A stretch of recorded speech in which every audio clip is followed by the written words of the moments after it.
Hello, this is the Speak for the Handicap application for the iPhone.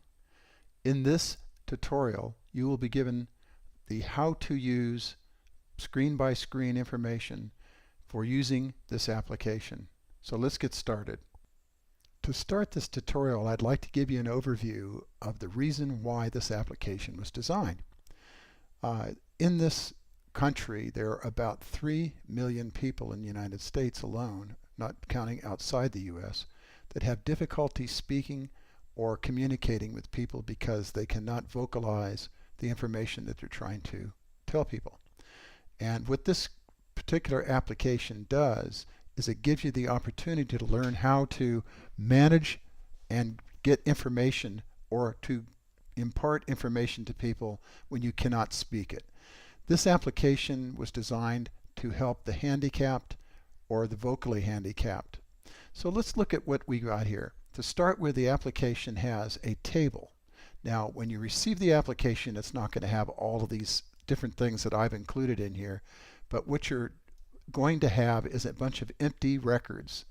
And in the empty records, you're going to be adding a category, which is this line here, and a text to speak. And this is a short part of the text to speech. It may be longer, but basically, for example, in this one, coffee, I would like a cup of coffee with cream and sugar, is something that can be spoken by the computer or by your iPhone in this case. So what you're doing is you're basically providing a category and a text, and that text is being spoken by your iPhone. So let's start out by looking at the application from the standpoint of usage. What you want to do when you start out is you're adding new records. You would use the plus over here to create a brand new blank record. If you're searching in this screen and you already have records in it, you would basically tap into the area here and bring up the keyboard. Now I'm doing this on the desktop, so I'm going to bring down the keyboard and I'm going to toggle it in, and now you'll see that the keyboard is in so you can see what you're going to be able to add. Now in this case, what I want to do is I want to put a phrase or a word in there that is included in the category. Now in this case, I'm going to take milk. And you have to be aware that anytime you're looking through these records, the first word is capitalized, and it is case sensitive when you're doing a search, so you have to capitalize milk. So let's do that.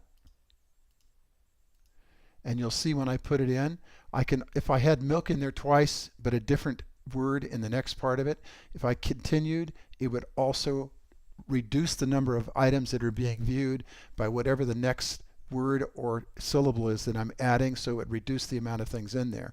Now you could, in some respects, have hundreds of phrases in your vocabulary that you would like to speak based on the category. So you would pick a category like milk, and then you would go ahead and bring up whatever records are there, and then you would click on the record to take it into that particular screen. Now when you're in the screen, you would have the ability to see category, and here is the line that was put in there that was created when the record was made new. And in addition to that, you can add notes, and the notes would be spoken either by this link right here, or if you want to speak this one, you would click the text to speech. Now that would sound similar to this. May I have a glass of milk? Now the default voice is the first one in English. Now you can have French, German, and Spanish also. And the way you do that is you would go ahead and change it, for example, to French. Speak it again. May I have a glass of milk? German. May I have a glass of milk? Or Spanish. May I have a glass of milk? Now, if you're listening and your native language is either French, German, or Spanish, or even English, and it doesn't quite sound like you want it to, what you can do is you go ahead and change this slider and adjust the rate of speech. So if I adjust the rate of speech, first of all, let's listen to it, and then we replay it. May I have a glass of milk? Now see how that sounds really kind of slow? If I go ahead and say go to the mid-range and run it again, May I have a glass of milk? maybe a little too fast, so I can turn it back down. So this is how you change the rate of speech. Let's go back to English, and I'll leave it at the same zone. May I have a glass of milk? It seems to be right on where we want it at that particular level, but you can also hear what it would sound like if you ran it way up. May I have a glass of milk?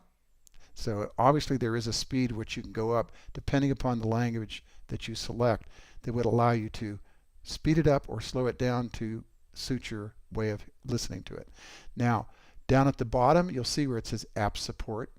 If you have any questions or need help or support, you would go ahead and click on this. It'll take you to the website for App Support, and there you can go ahead and ask questions in the support area because it's going to take you directly to it. Or if you're viewing this video, you have used this link over here where you click it, and what it does, both of these will bring up Safari, and you'll be able to watch it on Safari on your iPad or iPhone in this case. And then what you would do is go ahead up above the back button, there'll be a return where you can click on it where it'll bring you back into this application. Down at the bottom, this little thing that keeps on jumping up and down on the screen is trying to get your attention. There are also ads at the bottom of the screen, and if you're interested, all you have to do is click on the ad from iAds that comes up on the screen. Okay, that pretty much covers the standard things in here, but let's go ahead and cover one other thing. If you're going to edit in this screen, for example, and change one of the items that is on the screen, what you want to do is go ahead and edit it and then click on Save Record. And what the Save Record does is it saves any of the changes that you have made. So you want to make sure that you do that before you leave the screen after you've edited. And by clicking the Done button, it'll remove the screen. If you're editing in the Notes area, you will click Hide the Notes, and that will hide the keyboard.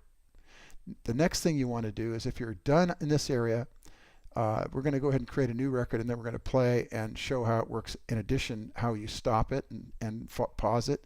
So let's go over and make a new record. How do you clear the records and come back? You come up to Clear, you click it, and now all the things that were in the table are now back again. And what you can do is you can go ahead and click it and return or push this up and down in order to see the different things that are in your table.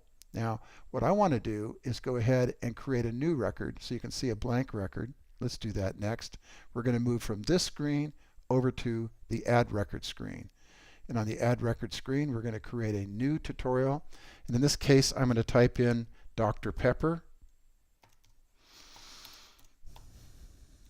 And you might guess what this is about. I want to get a glass of Dr. Pepper, and I want to be able to have some words spoken for me. Say I cannot speak, so I want to get those put in there. So I'm going to say, please may I have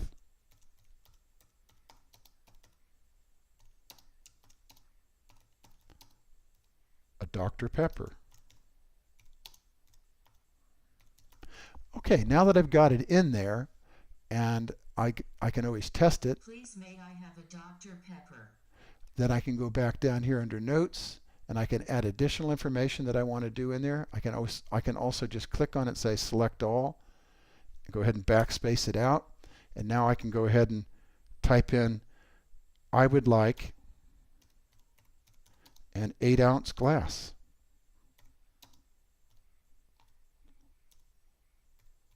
Now you're going to have to spell out ounce, or it'll go OZ if you put in OZ, and that's not really what you want. So I'm going to say I would like an 8-ounce glass as opposed to a 12 or a 14 or 16 or 18-ounce glass. Now you can continue adding information down here because it'll do return, and then when you're done you can say done.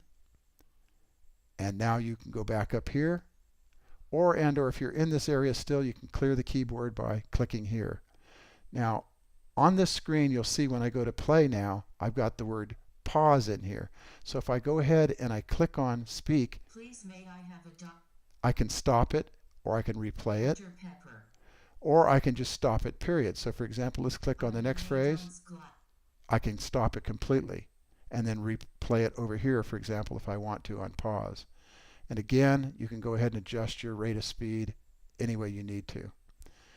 Okay, let's go back. Now, before we leave, I have to save the record. Save the record after editing, save, and it returns by itself. Okay, the application is quite simple. The last thing we want to do is to make sure that if we have a record that we want to get rid of, and say, for example, I want to get rid of this record, you slide like you do all the other applications, you go ahead and tap on delete, and it'll remove that record from the table. So you may have records later on that you want to get rid of, and you can remove them in that way. If you have any questions about how to use the application, or you want to express some changes you would like to see made, go ahead and go to the app support, to the developer site, and make your comments, or go to the website itself, comments, and add comments, or you can chat actually online on the website to ask questions or offer your changes that you'd like to see made on this application. Thank you.